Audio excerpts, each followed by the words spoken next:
సత్యవర్ధన్ అపహరణ బెదిరింపులో మాజీ MLA YCP నేత వల్లభనేని వంశీ సూత్రధారే కాదు, ప్రధాన పాత్రధారి కూడా అని పోలీసులు అనుమానిస్తున్నారు.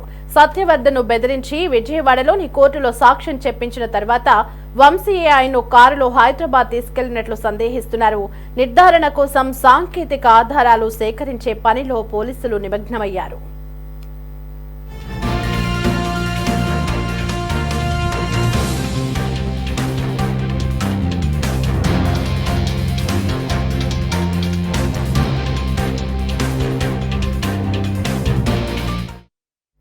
విజయవాడ నుంచి నలుపు రంగు క్రెటా కారులో సత్యవర్ధన్ ను హైదరాబాద్ తీసుకెళ్లినట్లు పోలీసులు గుర్తించారు. ఈ కారు వెంట మరొక వాహనం కూడా వెళ్లిందని అంచనాకు వచ్చారు. వంశీ సత్యవర్ధన్ తో పాటే అదే కారులో వెళ్లారా లేదంటే మరో కారులో హైదరాబాద్ వెళ్లారా అన్నది తేలాల్సి ఉంది. ఈ నెల 10న సత్యవర్ధన్ కోర్టుకు వచ్చి వాంగ్మూలం ఇచ్చారు. ఆ రోజు వంశీ ఎక్కడున్నారని పోలీసులు ఆరా తీస్తున్నారు. మొబైల్ కాల్ రికార్డ్స్, టవర్ లొకేషన్ల వివరాలను తెప్పిస్తున్నారు. ఈ వివరాల ఆధారంగా అసలు గుట్టు వీడే అవకాశం ఉంది.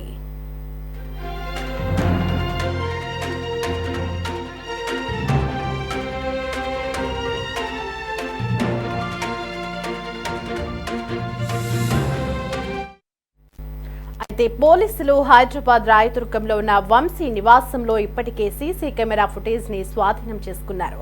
అందులో 10వ తేదీ అర్ధరాత్రి 12:04 వల్లభనేని వంశీ లిఫ్ట్ లో కిందకు వచ్చి అనుచరులతో పాటు సత్యవర్ధన్ ను 27వ అంతస్తులోని తన ఫ్లాట్ కు తీసుకువెళ్తున్నట్లు కనిపించింది. అలాగే 11వ తేదీ ఉదయం 9:53 సమయంలో వంశీతో పాటు అందరూ లిఫ్ట్ లో కిందకు వచ్చి కార్లలో బయలుదేరినట్లు స్పష్టంగా కనిపించింది.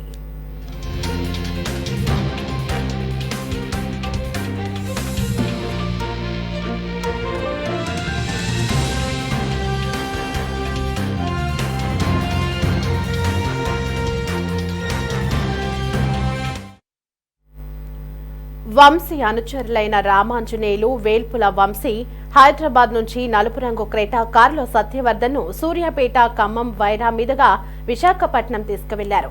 అదే సమయంలో తన కారులో బయలుదేరిన వంశీ ఎక్కడికి వెళ్లారనే దానిపై పోలీసులు దృష్టి సారించారు. ఫిబ్రవరి 10, 11 తేదీల్లో వంశీ ఎక్కడున్నారు, ఆయన ప్రయాణ వివరాల ఆధారాలు మరిన్ని లభిస్తే సత్యవర్ధన్ కిడ్నాప్ కేసులో వంశీ అడ్డంగా బుక్ అయినట్లేనని చెబుతున్నారు.